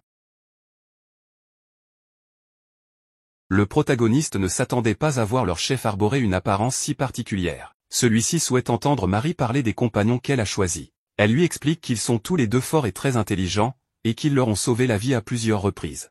Elle est donc persuadée qu'ensemble, ils pourront relever le défi d'explorer le labyrinthe. Le chef lui demande si elle est sûre qu'ils ne la trahiront pas, mais l'elfe répond que cela ne peut jamais être garanti. Malgré tout, elle leur fait confiance. Sur ce, le chef lui annonce qu'elle a l'autorisation d'aller dans le labyrinthe. Marie est surprise, car elle pensait que cette décision prendrait plusieurs jours de débat. Mais le chef lui répond que tout a déjà été discuté. Ludoli fait alors son apparition. Marie ne peut cacher son excitation en voyant sa maîtresse. Le protagoniste, lui aussi, est surpris d'apprendre que Marie a une maître, mais il est encore plus choqué en découvrant que le maître de la guilde et Ridra se connaissaient déjà. En réalité, ils étaient autrefois alliés et combattaient côte à côte, semant souvent le chaos. Selon eux, c'étaient de bons souvenirs. À présent, le maître de la guilde doit s'occuper de Sven et de son apprenti. Mais il demande aussi à la dragonne de bien veiller sur Marie et le protagoniste. Après quelque temps, le groupe retourne à Arilaï, où il retrouve le petit chat. Mais en voyant Ridra, celui-ci prend la fuite comme un véritable chat effrayé, car il sent l'odeur d'un dragon. Le protagoniste tente de le rassurer, et Ridra elle-même lui montre une pierre imprégnée du sang d'un dragon, lui donnant même la permission de la traiter. Nui explique qu'elle ne peut que la raffiner légèrement, mais la dragonne lui indique qu'elle doit simplement guider la pierre pour lui donner la forme désirée. Elle est convaincue qu'elle en est capable. Finalement, après un moment, la pierre se transforme en un bâton, et Ridra y grave le nom de Marie, car il lui appartient désormais. Désormais, ils peuvent enfin commencer l'exploration du labyrinthe. Maintenant, Kazuhiro et les filles sont déjà à l'oasis. Ils sont prêts à se rendre sur un marché pour se préparer et entrer dans le labyrinthe. Cependant, Ridra leur annonce qu'elle restera sur place afin qu'ils puissent profiter d'un moment en tête-à-tête. Sur le marché, deux hommes discutent du fait qu'ils ont perdu contact avec l'avant-garde des éclaireurs et que le labyrinthe semble plus complexe que prévu. Malgré tout, cette situation pourrait leur être bénéfique. À ce moment, le protagoniste arrive près d'eux et leur demande s'ils vendent des tentes ou du thé. Ils lui répondent qu'ils sont là sous contrat avec le gouvernement et non pour vendre des babioles à des gamins. Marie intervient pour préciser qu'il représente la guilde des mages et qu'il devrait faire preuve de plus de respect. Le protagoniste cherche simplement une tente pour 3 personnes, mais les marchands expliquent que la demande est actuellement très élevée. Ainsi, la seule disponible coûte une pièce d'or. C'est alors qu'un homme intervient pour leur ordonner de se taire, jugeant absurde qu'ils escroquent aussi ouvertement des invités. Cet homme est Zéla, de la maison des Touzans. D'une manière ou d'une autre, il sait qu'ils doivent posséder des tentes plus petites, puisque les grandes sont réservées aux groupes plus nombreux. Il rappelle également aux marchands qu'ils devraient remercier ces jeunes et leur accorder une réduction, car sans eux, ils ne seraient même pas en train de vendre ici. Un peu plus tard, grâce à Zéla, les garçons obtiennent leur tente et s'installent. Il assure aux protagonistes que ce n'est pas un problème, car découvrir un labyrinthe dans une zone désertique est pratiquement une bénédiction. Il les remercie pour cela. Une rousse nommée Doula, amie de Zéla et capitaine de l'équipe d'Andalousie, fait son apparition. Elle aussi est reconnaissante envers le protagoniste et lui offre un thé très spécial en guise de remerciement. Le soir venu, Marie remarque que toutes les fournitures prêtées par Zéla pour camper sont luxueuses. Pour Kazuhiro, qui est habitué à dormir à la belle étoile, c'est effectivement un luxe. Il se rappelle alors que l'elfe voulait savoir où était Ridra. Le protagoniste l'informe qu'elle ne retournera pas au Japon ce soir, car elle préfère rester pour observer les autres équipes. De retour au Japon, ils vont prendre leur petit déjeuner. Tandis que Kazuhiro prépare des toasts, il demande à Marie d'aller chercher le thé sous son oreiller. Il s'avère qu'il a testé s'il était possible d'emporter de la nourriture et quelques objets de l'autre monde, et cela a fonctionné. Une fois le petit déjeuner prêt, Marie ressent une certaine nostalgie et ne comprend pas pourquoi. Le protagoniste partage ce sentiment et suppose que c'est peut-être parce qu'il n'avait pas passé de moments seuls depuis un certain temps. Ces paroles font rougir Marie. Voyant que Kazuhiro est lui aussi gêné, il décide de se lever pour se préparer un autre toast. Pendant qu'il lave la vaisselle, le protagoniste trouve l'atmosphère étrangement silencieuse, tout comme Marie, qui se surprend à penser que c'est peut-être une occasion pour lui d'agir maintenant qu'ils sont seuls. À sa grande surprise, il lui annonce qu'il a justement une journée libre aujourd'hui et aimerait cuisiner avec elle. Pour cela, ils doivent d'abord aller au supermarché acheter des ingrédients. Après leur course, Marie s'arrête pour caresser un chat errant, comme à son habitude. Kazuhiro, en guise de remerciement pour l'avoir accompagné, lui achète une glace. Marie est enchantée par le goût et la texture, et elle aimerait que Ridra puisse aussi l'essayer. L'elfe avoue qu'elle ne peut s'empêcher de penser à elle et se demande pourquoi elle a refusé de venir. Le protagoniste suppose qu'elle voulait peut-être simplement leur laisser un peu d'espace. Marie repense alors aux paroles de Ridra et commence à envisager cette possibilité. En cuisine, il commence par découper les légumes. Le protagoniste donne quelques conseils à Marie pour éviter les blessures, mais elle se met sur la défensive. Elle n'aime pas qu'il soit trop protecteur et lui rappelle qu'elle a vécu bien plus longtemps que lui, donc il devrait être plus respectueux. Cependant, elle ne s'attendait pas à se mettre à pleurer à cause des oignons. L'important, c'est que le repas est finalement prêt. Pendant ce temps, dans l'autre monde, sous un ciel nocturne, Ridra observe l'horizon. Soudain, le protagoniste apparaît pour la saluer. Surprise, la dragonne lui demande pourquoi il est là, alors qu'il devrait être en train de s'amuser au Japon. Kazuhiro lui explique qu'il est en réalité venu l'inviter à dîner, car une elfe-chef a préparé un repas exceptionnel, et ils aimeraient la voir à leur côté. Ridra ne peut pas refuser une telle invitation, mais elle veut savoir si la nourriture est bonne. Kazuhiro l'assure que oui. De retour au Japon, Ridra déguste son repas et ne peut s'empêcher de s'exclamer à quel point c'est délicieux.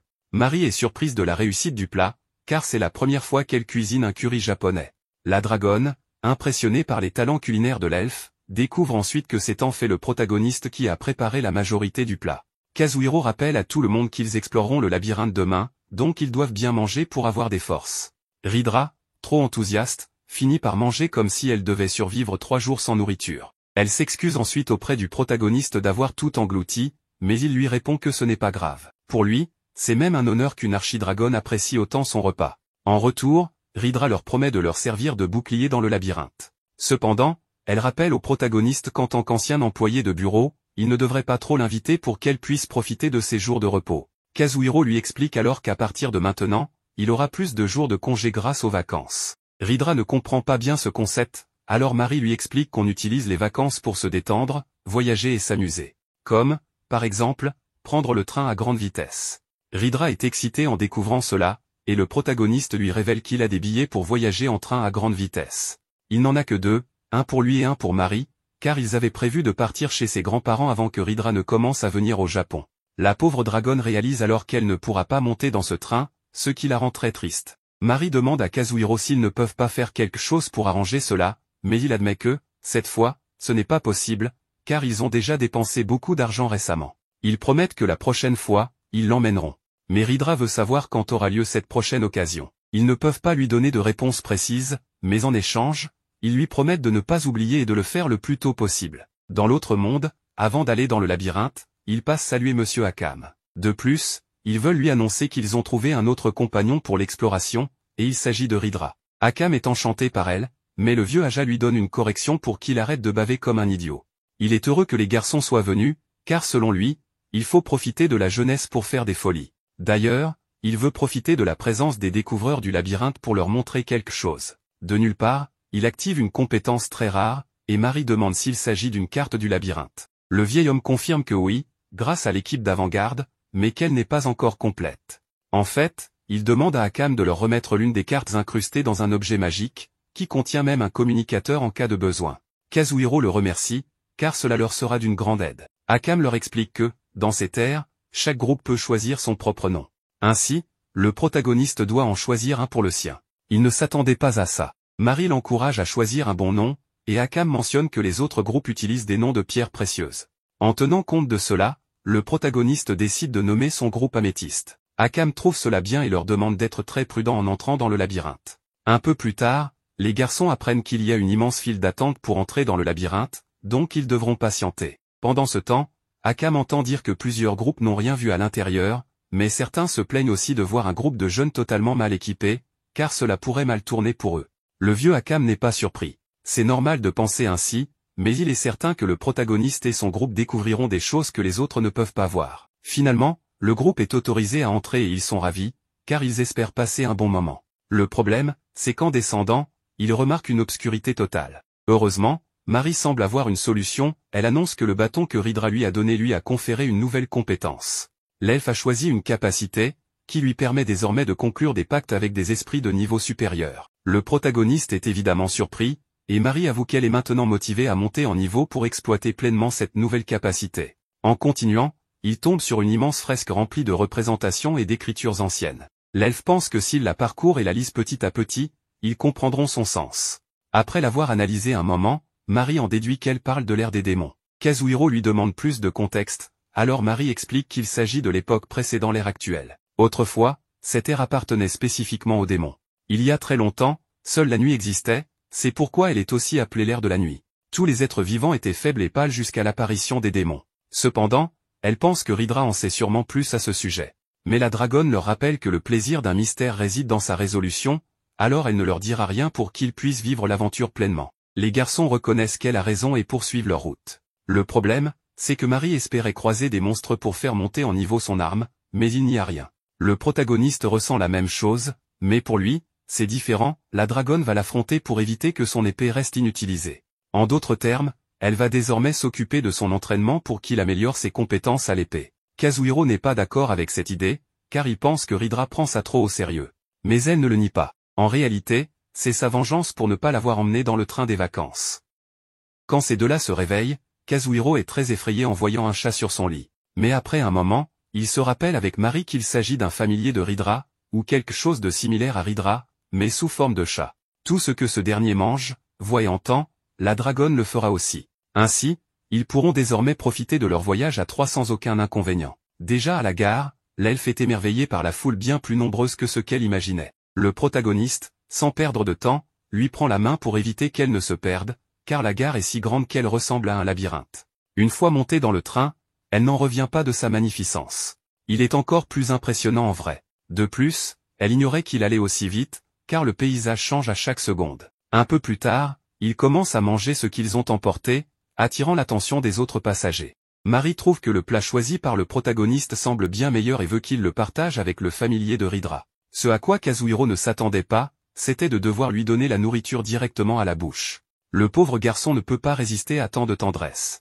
Un peu plus tard, Mari s'endort. Le protagoniste en profite alors pour réfléchir à son passé. Il réalise qu'il s'est écoulé beaucoup de temps depuis qu'il a quitté la maison de son grand-père. Il se souvient à peine de son ancien quartier et a même du mal à se remémorer le visage de sa propre mère. Il pense que c'est parce qu'il était trop absorbé par son monde de rêve lorsqu'il était enfant. Une fois arrivé, Mari ressent un froid bien plus intense qu'à Tokyo, mais le protagoniste la presse, car ils doivent encore prendre un bus pour rejoindre leur destination. En chemin, elle est émerveillée par l'atmosphère paisible, en contraste avec la ville, et par les magnifiques champs qui s'étendent à perte de vue. Mais ce n'est pas tout. Le protagoniste lui demande de regarder après la courbe, une montagne enneigée et des prairies couvertes de fleurs éclatantes apparaissent sous leurs yeux. Mari tombe amoureuse de ce paysage, tandis que Kazuhiro est envahi par la nostalgie. Il se souvient que la première fois qu'il a vu cette scène, il était dans la voiture de son grand-père. Une fois descendu du bus, ils doivent maintenant marcher. En chemin, Mari et le chat restent stupéfaits en voyant une vache. Pour quelqu'un qui n'en a jamais vu, c'est un animal impressionnant. Mais Mari se rassure vite en reconnaissant qu'il s'agit du même animal que sur les cartons de lait. En poursuivant leur route, le protagoniste lui montre une grande et ancienne maison, expliquant que c'est là où il a grandi. C'est ainsi qu'ils arrivent enfin chez son grand-père, et après tant d'années, ils se retrouvent enfin. L'aïeul leur souhaite la bienvenue et les invite à s'asseoir pendant qu'il leur prépare du thé. Mari se présente, et il est surpris de l'entendre parler japonais si bien, étant donné qu'il est évident qu'elle vient d'ailleurs. Le grand-père mentionne que la grand-mère n'aurait jamais cru que Kazuhiro ramènerait une fille aussi belle à la maison. Il ajoute que ses cheveux blancs lui donnent l'air d'une fée sortie d'un rêve, ce qui est vrai, rendant la situation un peu gênante pour eux deux. Le grand-père commence à raconter que, depuis tout petit, son petit-fils dormait énormément. Il se demandait souvent si, dans ses rêves, il partait jouer quelque part ou vivait quelque chose d'extraordinaire. Plus tard, Mari demande au protagoniste si son grand-père est au courant de ses rêves de l'autre monde, mais Kazuhiro en doute. Pourtant, son grand-père lui a toujours semblé très perspicace. Peu après, Mari continue de s'émerveiller de tout ce qui l'entoure, car cela lui rappelle les animes qu'elle a regardés récemment. L'elfe demande si, derrière cette porte, se trouvent des choses non humaines et très dangereuses. Ayant vu cela dans un anime, elle pense que c'est peut-être aussi le cas dans la réalité. Il demande donc à l'ouvrir, et Kazuhiro lui répond qu'il peut le faire sans problème. Bien sûr, au final, il ne trouve rien d'étrange. Ensuite, il monte dans l'ancienne chambre du protagoniste, où il lui raconte qu'il y a un passage secret, dans l'espoir que Mari ne s'ennuie pas et s'amuse à le chercher. Mais comme elle ne trouve rien, elle décide d'aller au grenier, car cela lui semble être l'endroit idéal pour abriter des monstres. Cette fois, elle aperçoit réellement quelque chose passer à toute vitesse, ce qui effraie à la fois Mari et Ridra. L'heure du repas arrive, et il découvre un festin fraîchement préparé avec les produits les plus frais et artisanaux qu'il puisse trouver. Le protagoniste savoure un bon saké japonais fait maison, alors Mari aussi veut y goûter. Le vieux lui demande si elle a l'âge pour boire, et elle confirme. Après cela, Mari goûte le saké, et elle l'apprécie. Alors qu'il continue de manger, le vieux lui offre un cadeau à Mari, et en l'ouvrant, elle trouve un joli portefeuille, fait selon les traditions de la région, ce qui la rend très heureuse.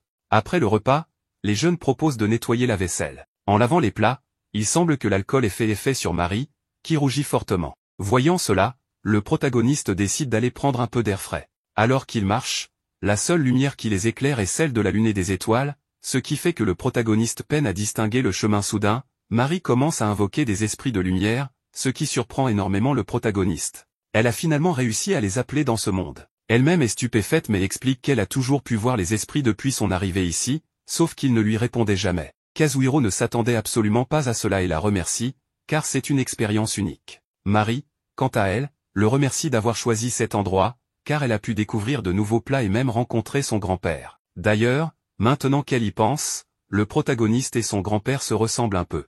Il paraît insouciant, mais en réalité, il est très sage. Ce qui l'intrigue aussi, c'est que son grand-père l'appelle toujours Kazuhiro, ce qu'elle trouve un peu drôle. Le protagoniste lui explique que c'est en fait son vrai nom. Étonné, Marie lui demande comment c'est possible. Il lui raconte alors qu'il s'est trompé en entrant son nom dans l'autre monde. La pauvre elfe n'en revient pas. Elle a toujours prononcé son nom de travers. Elle veut savoir pourquoi il ne l'a jamais corrigé, mais pour lui, ce n'était pas important. Marie, en revanche, insiste sur le fait que ça l'est. Elle commence alors à l'appeler Kazuhiro, ce qui le met très mal à l'aise.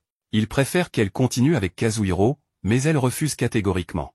Elle veut l'appeler par son vrai nom pour toujours. Elle s'amuse alors à répéter Kazuhiro encore et encore. Un délire typiquement japonais. Après être rentré à la maison et avoir pris un bon bain, le protagoniste retrouve Marie en train de boire un jus de pomme offert par son grand-père. Il se demande quelle expression ferait son lui enfant s'il lui disait qu'un jour, il viendrait ici avec une elfe. L'heure du coucher arrive. Le grand-père apporte une lampe au protagoniste, car la lumière de la chambre ne fonctionne plus. Mais en ouvrant la porte, il aperçoit ces lumières brillantes. Contrairement à ce qu'on pourrait attendre, il ne dit qu'une seule chose aux jeunes, amusez-vous bien. Se pourrait-il que le grand-père en sache plus qu'il ne le laisse paraître? Le protagoniste est un peu perdu en ce moment, car il ne sait pas s'il est éveillé ou en train de rêver, ni s'il est dans le monde réel ou dans celui des rêves. Après un moment, il se réveille et est surpris de voir Ridra à ses côtés, car elle était censée rendre visite à ses enfants.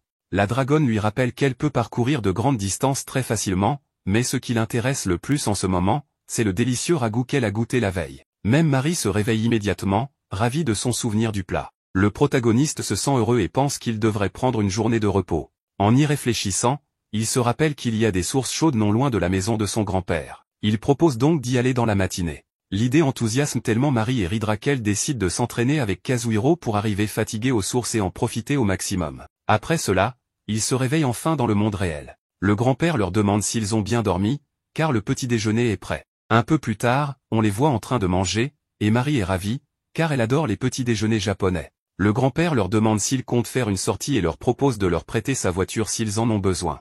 Kazuhiro le remercie mais explique qu'il prévoit d'aller aux sources chaudes, qui ne sont pas très loin. Sur le chemin, le grand-père décide de rester avec le chaton, ce qui signifie que Ridra ne pourra pas profiter des sources. De toute façon, un chat ne serait normalement pas autorisé à entrer, à moins qu'elle ne les ait suivis en cachette. En arrivant, elle refuse de rater l'occasion d'un bon bain chaud. La propriétaire des bains trouve cela amusant et finit par les laisser tous entrer. Ridra est aux anges et complètement détendue, mais son bonheur attire l'attention de plusieurs dames passionnées par les chats, qui la trouvent adorable. Marie ne comprend rien à ce qu'elles disent, car elles parlent dans un dialecte local. Plus tard, Marie dit au protagoniste qu'elle a apprécié le bain, mais aussi le fait d'avoir appris de nouveaux mots du dialecte d'Aomori. Après cela, ils utilisent finalement la voiture du grand-père pour aller admirer des paysages magnifiques. Ce dernier n'en revient pas de voir son petit-fils aussi heureux. L'endroit où ils arrivent est rempli de cerisiers en fleurs, ce qui étonne l'elfe, car à Tokyo, la floraison a déjà eu lieu depuis un moment. Le protagoniste lui explique que dans cette région, les cerisiers fleurissent plus tard qu'en ville et il est surpris qu'ils soient arrivés au bon moment. Marie est enchantée, à la fois parce qu'elle adore les cerisiers,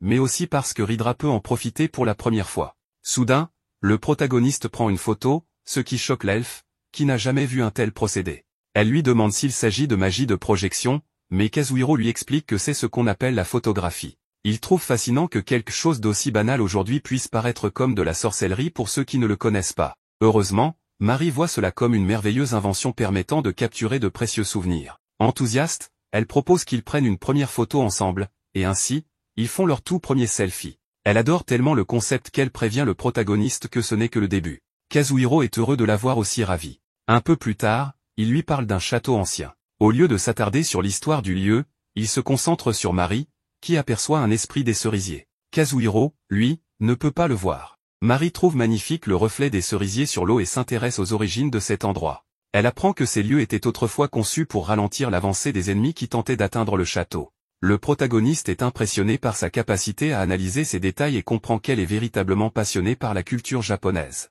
En explorant le château, Marie est stupéfaite par les armes qu'elle y découvre. Dans le monde des rêves, elle n'a jamais vu de telles choses. Elle imagine déjà comment elle pourrait les utiliser dans son propre monde, ce qui inquiète Kazuhiro. Il préfère l'emmener ailleurs avant qu'elle ne commence à élaborer des plans étranges. Pendant ce temps, Ridra, sous sa forme de chat, s'extasie devant les épées japonaises, ce qui intrigue encore plus le protagoniste. Il ne comprend pas pourquoi Mari et Ridra sont autant fascinés par les armes de son monde. Un peu plus tard, alors que Mari et Ridra regardent le paysage depuis une fenêtre du château, Kazuhiro ressent une vague de nostalgie. Son grand-père l'avait emmené ici quand il était enfant. Il réalise qu'il n'avait pas oublié son passé, mais simplement besoin de revenir sur ces terres pour raviver ses souvenirs. L'heure du repas arrive et tout le monde savoure le plat. Mari observe Kazuhiro fixement, ce qui l'intrigue. Lorsqu'il lui demande pourquoi, elle répond qu'elle se demande si elle se lassera un jour de le regarder, ce qui le fait rougir. Le paysage lui rappelle celui qu'elle avait vu lors de son premier voyage au Japon. Le protagoniste s'en souvient bien, c'était il y a seulement un mois, mais cela lui semble être une éternité. Mari avoue qu'elle s'amuse beaucoup à ses côtés, qu'elle aime être avec lui et qu'elle ne se lassera jamais de l'observer. Kazuhiro ressent la même chose, mais il garde ses pensées pour lui. Mari est heureuse et lui fait remarquer que, même si le paysage lui est familier, cette fois-ci, elle le trouve encore plus beau. Maintenant qu'elle est à ses côtés bien plus longtemps, elle sent que tout est plus coloré, que tout est meilleur. Soudain, un grand vent se lève, et le protagoniste réalise qu'il vient de voir les esprits. Et là, croyez-moi, sorti de nulle part, ces deux-là s'embrassent. De retour à la maison, elle apporte une serviette au protagoniste parce qu'il l'avait oubliée. Elle veut lui dire quelque chose, mais se ravise à la dernière seconde. Kazuhiro l'arrête et lui demande d'attendre, car il sait que c'est important. Elle finit par lui demander s'il avait déjà embrassé quelqu'un avant. Il lui répond que non, qu'en dépit de son âge, elle est la première personne qu'il a embrassée. Mari lui dit alors qu'il ne doit pas avoir honte, car après tout, c'était aussi une première pour elle. Kazuhiro ne sait absolument pas comment réagir. Alors qu'elle aide le grand-père à faire la vaisselle, celui-ci lui demande si quelque chose de bien lui est arrivé, car il la trouve particulièrement joyeuse. La question la prend de court, et le grand-père s'excuse. Il a remarqué que son petit-fils et elle s'entendent extrêmement bien, comme s'ils se connaissaient depuis très longtemps. Elle lui répond que, oui, c'est un peu ça. Après tout, ils se connaissent depuis longtemps, mais elle ne peut pas lui dire qu'ils viennent d'un autre monde. Le grand-père veut lui montrer quelque chose, un album photo. C'est un véritable trésor pour lui, rempli de souvenirs du protagoniste à différents moments de sa vie. Mari s'enthousiasme en voyant les photos, où il ressemble exactement à la version qu'elle connaît dans l'autre monde. Cependant, elle remarque que son regard exprime une grande tristesse et une profonde solitude. Le grand-père explique que c'est une immense surprise pour lui de voir son petit-fils sourire autant, quelque chose qu'il n'aurait jamais imaginé. Intrigué, l'elfe demande si Kazuhiro ne souriait pas avant. L'aïeul lui répond que non, jamais. Mais c'est difficile à croire aujourd'hui, car il sourit tout le temps. Il lui raconte alors que la mère de Kazuhiro est partie un jour sans prévenir, ce qui l'a énormément affecté. C'est pourquoi ses deux grands-parents ont décidé de l'élever. Dans le passé, Kazuhiro ne s'intéressait ni aux gens ni aux animaux. Il passait son temps à dormir, et comme il avait l'air heureux en dormant, son grand-père n'osait pas le réveiller. Mais aujourd'hui, il est heureux de voir que son petit-fils est revenu, et qu'il n'est plus seul. Il est accompagné d'une très belle jeune fille. Il est persuadé que si son petit-fils peut sourire ainsi, c'est grâce à elle, et il lui en est profondément reconnaissant.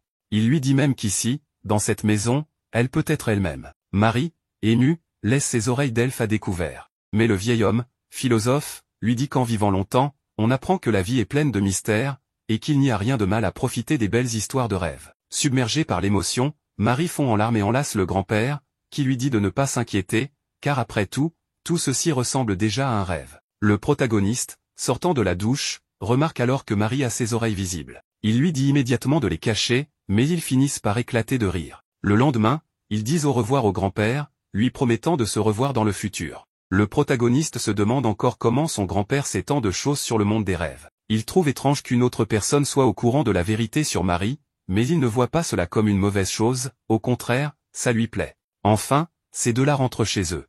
Mari se sent bien, car peu à peu, cette ville est devenue son véritable foyer. Maintenant que tout s'améliore, ils veulent continuer à marcher ensemble et vivre une vie paisible. D'ailleurs, main dans la main, ils ne pensent qu'à une seule chose, qu'est-ce qu'on va manger ce soir?